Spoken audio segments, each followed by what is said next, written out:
Do you think these markets are expensive? China, equities, start there. Well, China in particular, they're not really that expensive, right? Okay. When you look at it purely from a price to earnings as well as a price to book basis, is one of the most inexpensive, in the world. The fact is that there's still a lot of overall investor sentiment, which is still fairly weak. I mean, both onshore domestically as well as overseas. I was in China a couple of weeks ago, meeting with some clients and also some of the strategists, and their sentiment is, very similar. The fact is that they're waiting for specific key data points, which is going to lead to sort of an improvement and maybe more people want to get back into the markets. There's a lot of money on the sidelines in China. And the fact is that a lot of these individual or specifically institutional investors in China are really waiting. Every analyst that we come on here almost says overweight fixed income. What is the equity case now? Yeah, I mean, you got to be very selective, especially when it comes to China. You got to be careful specifically of where the opportunities are going to be, especially over the past 6 months or so when you're investing in China. SOEs have performed very well. Yeah. There's been a push towards value equities. There's been a push towards higher dividend paying equities. You see that particular market segment have done very well. Specifically when you focus on more policy related, more the growth related, the new economy sectors, these sectors are still kind of, a wait and see approach. And this is one of the issues that we've been seeing within China. And that's why investors are really sort of waiting for the right opportunistic time to come up. Like, sort of earlier mentioned with one of your guests saying that, both economic sort of manufacturing data, the demand is really not there. There's a lot of excess inventory.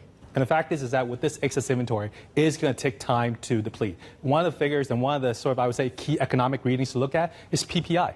PPI is still relatively weak in China. When PPI starts to pick up, then potentially you will start to see more, manufacturing activities starting to happen. So we think that's going to be a key focus and one key metric to look at. And curiously, PPI is not a foreteller of CPI. This is what you pointed. And you're suggesting in the second half we get this recovery. But, I mean, Chinese equities are just, at the moment, decoupled as a market from the rest of the world. You can see that with the division between A and H shares, can't you? And you're not getting interest from money managers in the States. But there surely comes a point when they can't avoid value, which is screaming to buy. Yeah, you're absolutely right. And again, from our basis and our key point, we feel that onshore, there's going to be more opportunities. In particular, when you look at the amount of overseas investors within the onshore market, is very light. Overall exposure for offshore-related investors within or investing in China is roughly about 3 to 4%. When you look at amount of overseas investors... How much was it? How much was it earlier? Or earlier, maybe from a year ago, it was less than maybe 1 or 2%. Pre-COVID.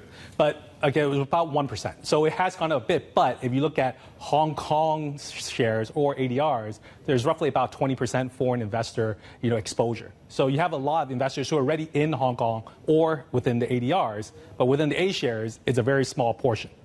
What's the trigger for the offshore market? You mentioned people are waiting for catalysts. Is it the Fed? Is it something outside China? Potentially. The fact is that maybe once you start to have some of the capitals flowing out of the U.S., let's say, for instance, if the dollar starts to weaken further, right, we're already down to about 101 on the dollar index, and potentially if that weakens further, will you potentially start to have some capital maybe being reallocated back into Asia? Right? We're seeing a lot of investors still focusing on dollar investments because the fact is that dollar has been strong. But the fact is that if, let's say, the Fed is sort of, at a point where they're going to stop raising interest rates and the dollar starts to weaken, then you could potentially have some of this assets being reallocated. And one of those instances is if they're looking for opportunities, looking for value, obviously China is one of those places where investors might look. You can't be underweight China, sort of for an extended period of time. Let's say if China does start to outperform, then you're going to start to see a lot of investors starting to close some of those underweight positions, similar to what we saw in October and November periods here in Hong Kong. Yeah, a lot of the hedge funds, specifically at that time, who were shorting China exclusively or extensively, then there was a lot of short coverings. Now, in this particular instance... But they left fairly quickly after that. They did. And for a lot of the long-only investors, though, especially the ones in the U.S., specifically for, let's say, amongst global equities or EM equities, they're still underweighting China quite a bit. So any sort of momentum within the markets, you could expect to see some of those underweight positions to gradually reduce.